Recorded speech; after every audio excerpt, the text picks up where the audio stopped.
नमस्कार प्यारे विद्यार्थियों, कल हमने अम्ल, सार और लवण की सामान्य जानकारी पढ़ी, लेकिन केवल इसे स्वाद के अनुसार परिभाषित नहीं किया जा सकता। यानी कुछ वैज्ञानिकों ने अम्ल और सार को क्या किया है, परिभाषित किया है। और हम सबसे पहले एक परिभाषा पढ़ेंगे, कंसेप्ट पढ़ेंगे ऑरेनियस का। किसका पढ़ेंगे? यानी आर्हेनियस के अनुसार अम्ल या सार क्या है, तो आर्हेनियस संकल्पना पढ़ेंगे। क्या पढ़ेंगे? आर्हेनियस संकल्पना। देखो विद्यार्थियों, आर्हेनियस ने कहा था अगर अम्ल वे पदार्थ होंगे जो जलीय विलयन में क्या देंगे, H+ आयन देंगे, और सार जो होते हैं वो जलीय विलयन में OH- आयन या हाइड्रोक्सिल आयन देते हैं। तो आर्हेनियस के अनुसार अम्ल वे पदार्थ होंगे जो जलीय विलयन में H+ आयन देंगे। यानी हम अम्ल किसे कहेंगे? यानी जो जलीय विलयन में क्या देंगे, H+ आयन देंगे, उनको अपन क्या कहेंगे, अम्ल। और जो पदार्थ जलीय विलयन में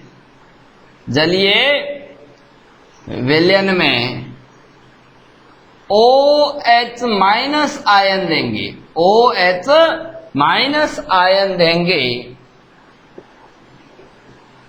वो सार कहलाएंगे। वो पदार्थ क्या कहलाएंगे? सार कहलाएंगे। ये बात आपको याद रखनी है। याद क्या, बिल्कुल ही समझ में आ जाएगी कि जो जलीय विलयन में H+ आयन देंगे वो तो अम्ल कहलाएंगे, और जो OH- आयन देंगे वो क्या कहलाएंगे, सार कहलाएंगे। अब ध्यान दें विद्यार्थियों, अपन अम्ल के एग्जाम्पल पढ़ते हैं आर्हेनियस के अनुसार। अम्ल के उदाहरण पढ़ते हैं किसके अनुसार? आर्हेनियस के अनुसार अपन अम्ल के उदाहरण पढ़ते हैं। अब आप ध्यान दें, जैसे कि मैं सबसे पहले बात करूं HCl की। किसकी बात करूं? HCl। ये HCl, इसको अपन हाइड्रोक्लोरिक अम्ल कहते हैं। क्या कहते हैं? हाइड्रोक्लोरिक अम्ल। और ये जल में वियोजित होकर के, जल में अपघटित होकर के या जल में क्या होकर के, अपघटित होकर के H+ आयन और Cl- आयन देता है। और जो जलीय विलयन में H+ आयन देता है वो अम्ल कहलाता है। इसी तरीके से H2SO4 सल्फ्यूरिक अम्ल, इसे क्या कहते हैं? सल्फ्यूरिक अम्ल, इसे कहते हैं सल्फ्यूरिक अम्ल। और जो ये सल्फ्यूरिक अम्ल है ये जलीय विलयन में क्या देगा, 2H+ + SO4-2। इसी प्रकार एसिटिक अम्ल CH3COOH, और जो इसको कहते हैं एसिटिक अम्ल, ये सिरके में पाया जाता है। किसमें पाया जाता है? सिरके में पाया जाता है।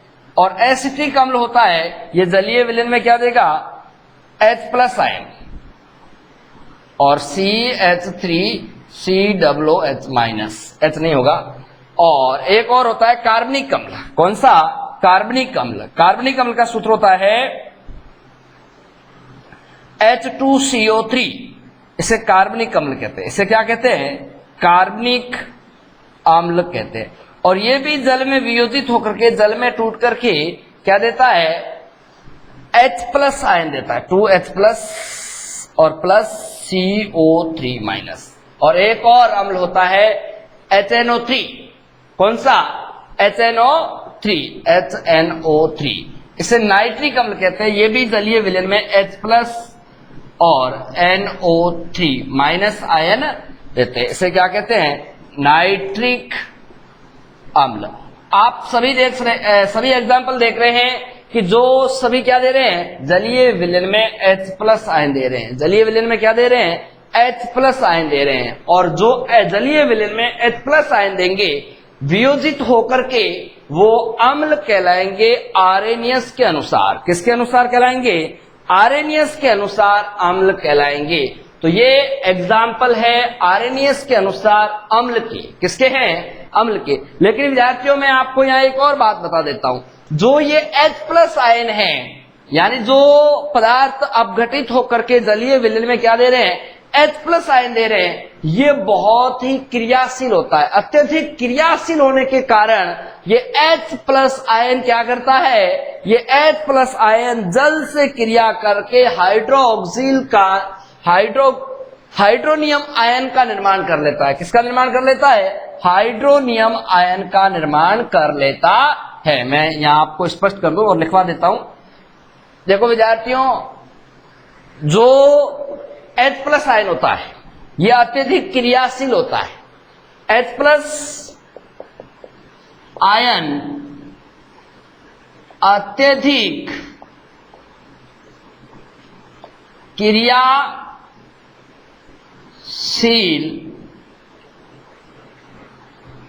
क्रियाशील होने के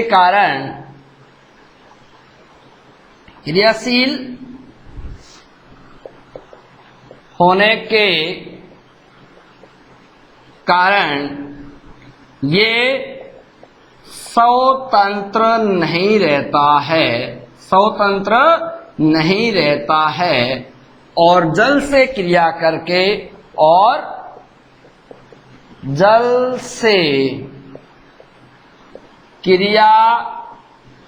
करके हाइड्रोनियम आयन का निर्माण कर लेता है। किसका निर्माण कर लेता है? हाइड्रोनियम आयन का निर्माण कर लेता है। आयन का निर्माण कर लेता है। मैं आपको बता दूं, निर्माण कर लेता है। जैसे ये H+ आयन है और ये किससे क्रिया करेगा? ये जल से क्रिया करेगा, H2O से, और क्रिया करके क्या बना लेगा?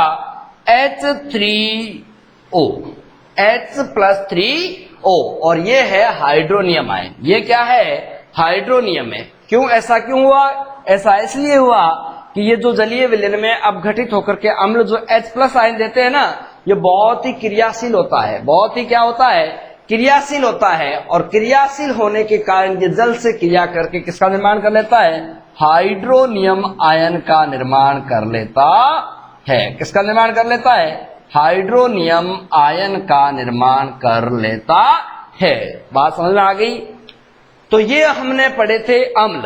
अब कुछ अम्ल होते हैं जो कि जल में पूर्णतः वियोजित हो जाते हैं और कुछ ऐसे अम्ल होते हैं जो कि जल में पूर्णतः वियोजित नहीं होते हैं। तो विद्यार्थियों, जो अम्ल जल में पूर्णतः वियोजित हो जाते हैं, जो अम्ल जल में क्या हो जाते हैं? पूर्णतः वियोजित हो जाते हैं, उन अम्लों को प्रबल अम्ल कहेंगे। क्या कहेंगे? प्रबल अम्ल। यानी प्रबल अम्ल। प्रबल अम्ल का मतलब है जो जल में पूर्णतः अपघटित हो जाएगा, वियोजित हो जाएगा या आयनित हो जाएगा। वे अम्ल जो जलीय विलयन में पूर्णतः या पूर्णतया अपघटित हो जाते हैं, उन्हें प्रबल अम्ल कहते हैं। उन्हें क्या कहते हैं? प्रबल अम्ल कहते हैं। और इस प्रबल अम्ल के जो उदाहरण हैं वो आपको याद रखना है। उदाहरण। अब विद्यार्थियों ध्यान देना, आपको मैं एक ट्रिक्स बता रहा हूं। उस ट्रिक्स के माध्यम से आपको याद रखना है कि प्रबल अम्ल जो होते हैं वो जलीय विलयन में क्या होते हैं? पूर्णतः आयनित हो जाते हैं या वियोजित हो जाते हैं। और आपकी ट्रिक्स रहेगी हंसना। क्या ट्रिक्स रहेगी? हंसना। ह से हाइड्रोक्लोरिक अम्ल, ह से हाइड्रोक्लोरिक अम्ल, हाइड्रोक्लोरिक अम्ल, और जिसका सूत्र है HCl। और स से सल्फ्यूरिक अम्ल। कौन सा अम्ल? सल्फ्यूरिक अम्ल। और इसका सूत्र है H2SO4।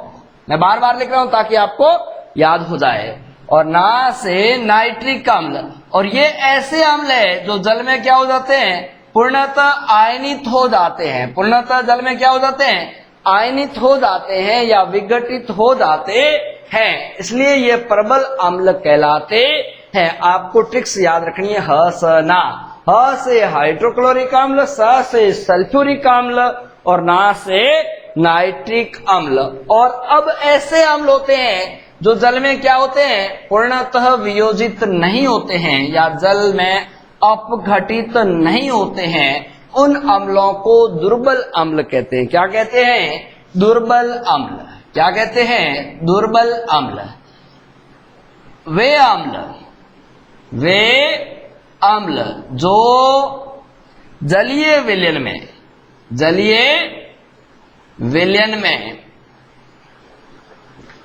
में पूर्णतया अपघटित नहीं होते हैं, अपघटित नहीं होते हैं,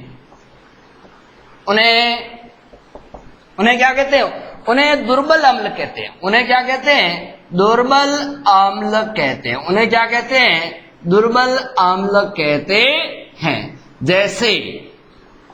जैसे आपको याद रखना है, एक ट्रिक्स याद रखनी है आपको, और ट्रिक्स याद रखनी है एसी का। क्या याद रखनी है, एसी का, या यहां लिख देता हूं मैं, एसी का। एसी से एसिटिक अम्ल, एसी से एसिटिक अम्ल। और एसिटिक जो अम्ल होता है ये दुर्बल अम्ल होता है, ये जल में वियोजित नहीं होता है। और का मतलब हो गया कार्बनिक अम्ल। का मतलब क्या हो गया, कार्बनिक अम्ल। और कार्बनिक अम्ल का जो सूत्र होता है वो होता है H2CO3, और एसिटिक अम्ल का सूत्र होता है CH3COOH।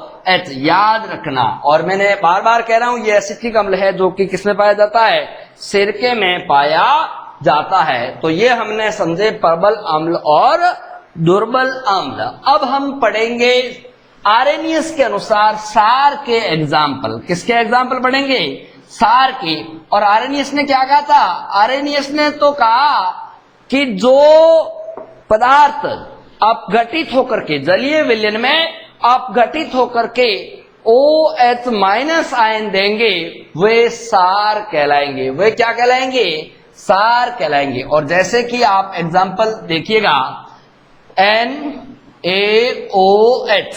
अब देखिए NaOH जो है ये जलीय विलयन में वियोजित होगा, अपघटित होगा, और अपघटित होकर के Na+OH-, यानी ये हाइड्रोक्सिल आयन दे रहा है। क्या दे रहा है, हाइड्रोक्सिल आयन दे रहा है। और इसका जो रासायनिक नाम है वो है सोडियम हाइड्रोक्साइड। क्या नाम है, सोडियम हाइड्रोक्साइड।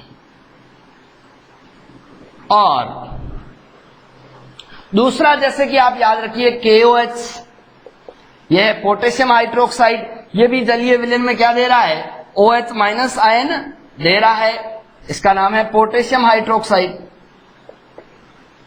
Potassium hydroxide. और ये भी आप देख सकते हैं OH- आयन दे रहा है। इसी तरह जैसे ये CaOH2 बुझा हुआ चुना, कैल्शियम हाइड्रोक्साइड, ये भी जलीय विलयन में क्या देगा, Ca+2+2OH-, यानी ये भी OH- आयन दे रहा है। इसको कहते हैं कैल्शियम हाइड्रोक्साइड। इसे क्या कहते हैं, कैल्शियम हाइड्रोक्साइड, हाइड्रोक्साइड। और एक होता है NH4OH, इसे कहते हैं अमोनियम हाइड्रोक्साइड। और ये भी जलीय विलयन में क्या देता है, NH4+OH- आयन देता है। इस आयन को हाइड्रोक्सिल आयन भी कहते हैं। क्या कहते हैं, हाइड्रोक्सिल आयन भी कहते हैं। तो आर्हेनियस के अनुसार इसका नाम होता है अमोनियम हाइड्रोक्साइड, हाइड्रोक्साइड। तो यहां पर आर्हेनियस के अनुसार जो पदार्थ जलीय विलयन में OH माइनस आयन देंगे वो क्या कहलाएंगे, सार कहलाएंगे। क्या कहलाएंगे, सार। तो ये कुछ सारकों के उदाहरण हैं आर्हेनियस के अनुसार। किसके उदाहरण हैं, सार के उदाहरण हैं आर्हेनियस के अनुसार। अब हम पढ़ेंगे सार भी, कुछ सार ऐसे होते हैं जो जल में क्या होते हैं, पूर्णतः आयनित हो जाते हैं, और कुछ ऐसे सार होते हैं जो कि जल में पूर्णतः आयनित नहीं होते हैं। तो अपन कुछ सार के उदाहरण देख लिए हैं, और उसमें भी जो जल में पूर्णतः आयनित हो जाते हैं उन्हें कहते हैं परबल सार। क्या कहते हैं, परबल सार। तो वे सार, वो स्वयं परिभाषा है परबल अम्ल वाली, लेकिन वहां अम्ल की जगह यहां क्या है, सार है। वे सार जो जलीय विलयन में पूर्णतः आयनित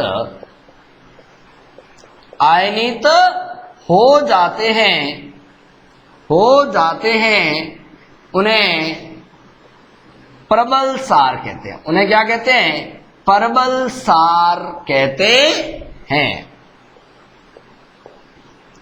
अब इसका उदाहरण आपको याद रखना है, नाक, ट्रिक से याद रखना है। जैसे नाक, ना से NaOH, क से KOH, और NaOH को कहते हैं सोडियम हाइड्रोक्साइड। NaOH को क्या कहते हैं, सोडियम हाइड्रोक्साइड। ये बार बार नाम आ रहे हैं, बार बार सूत्र आ रहे हैं, आपको याद हो जाने चाहिए।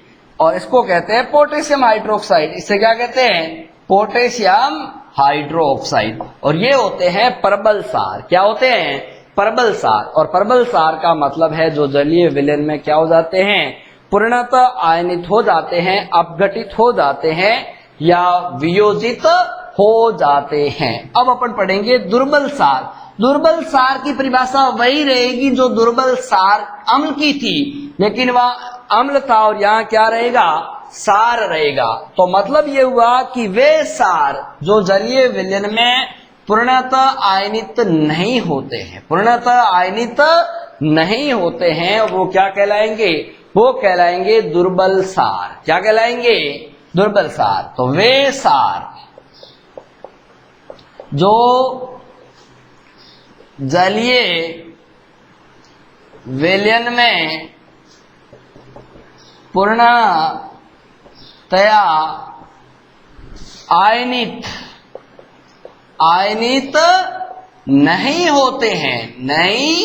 होते हैं, उन्हें दुर्बल सार कहते हैं। उन्हें क्या कहते हैं, दुर्बल सार कहते हैं। जैसे कि आपको एक ट्रिक्स याद रखनी है, और वो याद रखनी है आम। क्या याद रखनी है, आम। आ से अमोनियम हाइड्रोक्साइड। क्या है, अमोनियम हाइड्रोक्साइड, और म से मैग्नीशियम हाइड्रोक्साइड, मैग्नीशियम हाइड्रोक्साइड, और इसका सूत्र होता है NH4OH, और इसका सूत्र होता है Mg कोष्टक OH2। तो ये थे, क्या थे, दुर्बल सार या प्रबल सार। इसकी परिभाषा अपन ने पढ़ ली। अब आर्हेनियस ने यह कहा था कि जो जलीय विलयन में H+ आयन होता है अम्ल का, और OH- आयन होता है वो होता है सार का। और ये H+ आयन और OH- आयन क्या करेंगे, आपस में क्रिया करेंगे, रिएक्शन करेंगे, और आपस में क्रिया करके, रिएक्शन करके जल का निर्माण कर लेते हैं। किसका निर्माण कर लेते हैं, जल का। और ऐसी अभिक्रिया को उदासीनीकरण अभिक्रिया या ऊष्माक्षेपी अभिक्रिया कहते हैं। तो ये H+ आयन और OH- आयन सार का जो होता है, ये क्रिया करके किसका निर्माण कर लेते हैं? जल का निर्माण कर लेते हैं। किसका निर्माण कर लेते हैं? जल का निर्माण कैसे हुआ? देखो, दो हाइड्रोजन है, ये आपस में मिल गई और एक ऑक्सीजन, और इससे क्या बन गया? जल बन गया। और ऐसी अभिक्रिया को आर्यनियस ने क्या कहा था? उदासीनीकरण अभिक्रिया, उदासीनीकरण अभिक्रिया, या इससे क्या कहा था? ऊष्मा सेपी अभिक्रिया। क्या कहा था? ऊष्मा सेपी अभिक्रिया। ऊष्मा सेपी अभिक्रिया इसलिए कहा था क्योंकि इस अभिक्रिया में ऊष्मा का क्या होता है? उत्सर्जन होता है, ऊष्मा की हानि होती है। अब विद्यार्थियों, ये हुआ कंसेप्ट क्लियर आर्यनियस का। लेकिन अब कुछ ऐसे अम्ल भी होते हैं, कुछ ऐसे सार भी होते हैं जिसमें H+ आयन या OH- आयन नहीं होते हैं, तो उनको एक ब्रांस्टेड-लोरी संकल्पना आगे आएगी। उन दोनों वैज्ञानिकों ने प्रोटॉन के आधार पर समझाया था। तो थैंक यू, ये लेक्चर समाप्त होता है।